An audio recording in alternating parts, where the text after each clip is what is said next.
Bismillahirrahmanirrahim. Assalamualaikum warahmatullahi wabarakatuh. Waalaikumsalam. Saya di sini, Raffi Fatur Rahman, bersama teman saya, Sultana Dimas Adiat, akan menjelaskan sistem evaluasi kurikulum 2013. Kami akan membahas 6 pokok dari bahasan tersebut. Yang pertama, pengertian evaluasi kurikulum. Yang kedua, aspek-aspek evaluasi kurikulum. 3, konsep evaluasi kurikulum. 4, tujuan evaluasi kurikulum.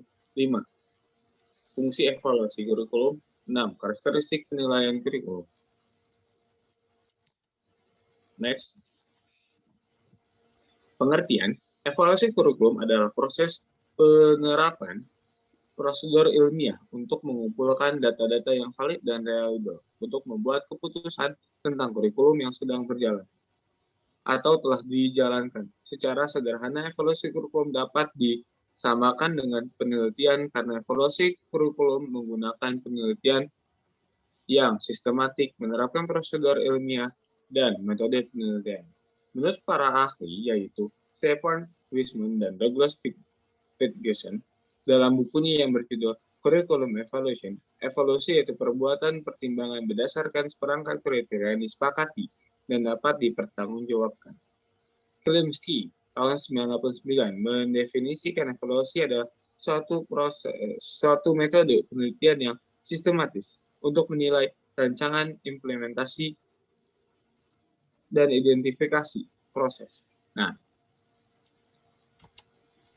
serta efektivitas juga dinilai dalam teori yang dijelaskan oleh Kalinowski. Nah, yang kita bahas saat ini aspek-aspek. Next, aspek-aspek terdiri dari beberapa bagian. Yang pertama, keterkaitan antara evaluasi kurikulum dan pengembangan kurikulum. Evaluasi kurikulum dan sistem kurikulum. Secara fungsional, evaluasi kurikulum merupakan bagian sistem kurikulum. Sistem kurikulum ini mempunyai 3 fungsi pokok, yaitu pengembangan kurikulum, pelaksanaan kurikulum, evaluasi efek kurikulum, dan pelaksanaan kurikulum.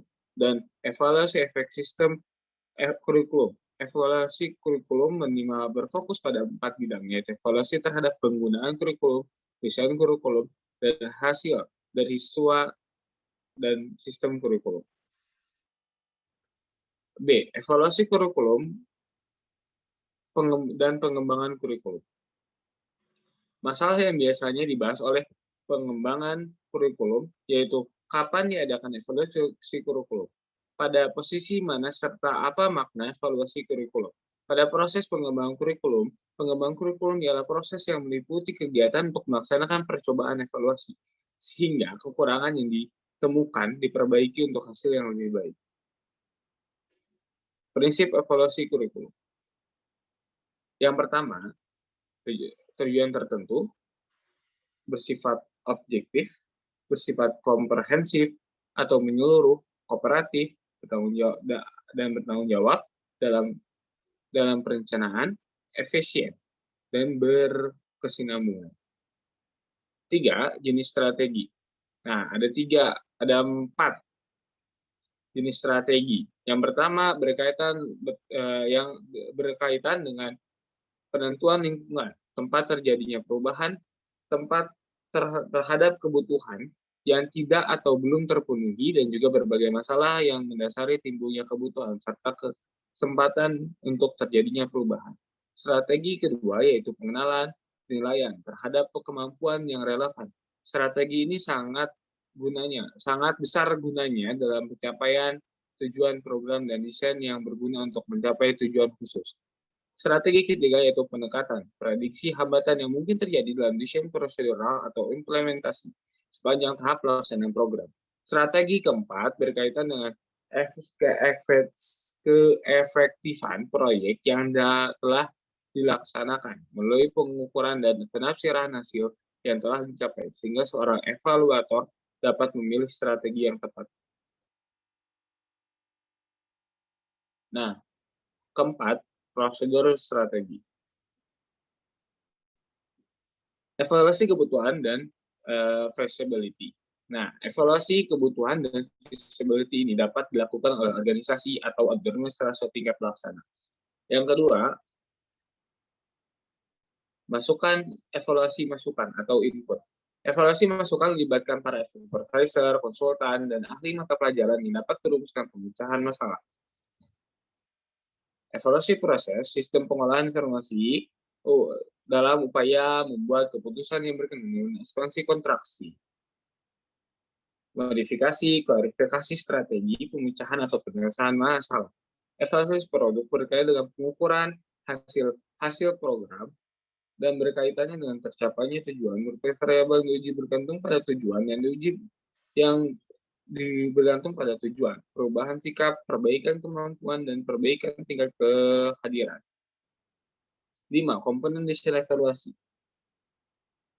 1. Penentuan garis besar evaluasi. 2. Pengumpulan informasi. 3. Organisasi informasi. 4. Analisis informasi. 5. Pelaporan informasi. 6. Administrasi evaluasi. 6. Model-model evaluasi kurikulum. Ada 3. Evaluasi model penelitian, evaluasi objektif atau yang berdasarkan tujuan, dan evaluasi campuran atau multivariasi. Ya, multivariasi ini menggabungkan antara evaluasi model penelitian dan evaluasi model objektif atau tujuan. Nah, 7. Proses evaluasi kurikulum. Pelaksanakan evaluasi internal. Rancangan revisi, pendapat ahli, dan komentar yang dapat dipercaya model kurikulum. Selanjutnya saya serahkan kepada teman saya. Terima kasih. Baik, saya lanjutkan. 8. Rencana evaluasi kurikulum. Rencana evaluasi kurikulum menyangkut beberapa aspek pengembangan kurikulum, termasuk sejumlah metode dan teknik yang sering dipakai dalam bidang lain selain bidang pendidikan. Evaluasi ini tidak hanya menggunakan satu metode atau dua metode saja, melainkan menggunakan berbagai metode evaluasi secara terpadu. Selanjutnya C. Konsep evaluasi kurikulum. Ada A. Measurement. Pendekatan yang digunakan dalam berbagai kegiatan pendidikan seperti seleksi dan klasifikasi siswa, pemberian nilai di sekolah, dan kegiatan penelitian pendidikan. Kelemahan dari konsep ini terletak pada penekanannya yang berlebih-lebihan pada aspek pengukuran dalam kegiatan evaluasi pendidikan. Dan B. Congruence. Konsep ini telah memperlihatkan adanya high degree of integration with the international process, dengan mengkaji efektivitas kurikulum dalam mencapai tujuan-tujuan yang telah ditetapkan. C. Illumination. Sebagai reaksi terhadap konsep measurement dan congruence yang bersifat terminal, konsep illumination menekankan pentingnya dilakukan evaluasi yang berkelanjutan selama proses pelaksanaan kurikulum sedang berlangsung. Gagasan yang terkandung dalam konsep ini penting karena pihak pengembang kurikulum akan memperoleh informasi yang cukup terintegrasi sebagai dasar untuk mengoreksi dan menyempurnakan kurikulum yang sedang berlangsung. D. Educational System Evaluation. Konsep ini memperlihatkan banyak segi-segi yang positif untuk kepentingan proses pengembangan kurikulum. Ditekankannya peranan kriteria absolut maupun relatif dalam proses evaluasi sangat penting dalam memberikan ciri-ciri khas bagi kegiatan evaluasi. Sehubungan dengan ruang lingkup evaluasi, konsep ini mengemukakan perlunya evaluasi itu dilakukan terhadap berbagai dimensi program, tidak hanya hasil yang dicapai, tapi juga input dan proses tahap demi tahap. Tujuan evaluasi kurikulum. Tujuan evaluasi terbagi menjadi dua, yaitu A. Tujuan umum. Secara umum, tujuan evaluasi dalam bidang pendidikan ada dua, yaitu untuk menghimpun bahan-bahan keterangan, untuk mengetahui tingkat efektivitas, dan B. Tujuan khusus. Adapun yang menjadi tujuan khusus dari kegiatan evaluasi dalam bidang pendidikan adalah untuk merangsang kegiatan peserta didik dalam menempuh program pendidikan, dan juga untuk mencari faktor keberhasilan dan kegagalan peserta didik. 1E. Fungsi evaluasi kurikulum. Fungsi evaluasi kurikulum menurut para ahli adalah Yang pertama ada menurut Taylor 1949, berfungsi untuk memperbaiki kurikulum atau melalui hasil belajar, evaluasi, dan evaluasi produk. Selanjutnya ada menurut Cronbach 1963, berfungsi memperbaiki kurikulum dan memberi penghargaan. Dan juga ada menurut Scriven, untuk mengurangi kekurangan-kekurangan yang ada, Scriven membedakan evaluasi kurikulum dalam dua fungsi, yakni fungsi formatif dan fungsi sumatif.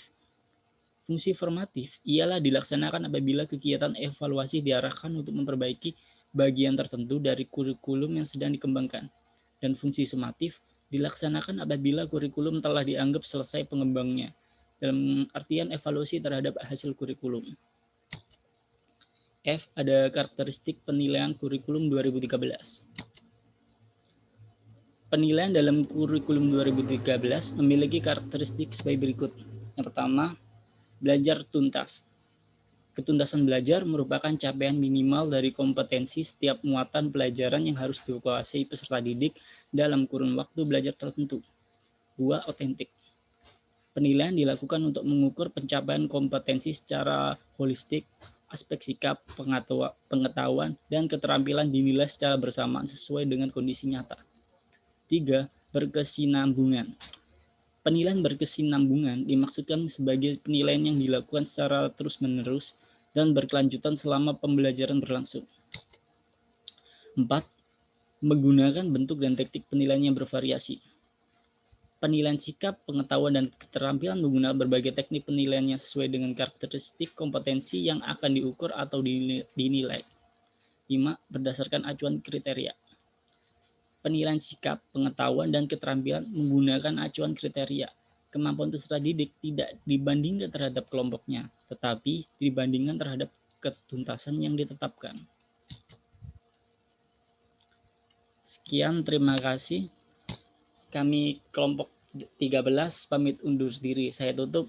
Wassalamualaikum warahmatullahi wabarakatuh.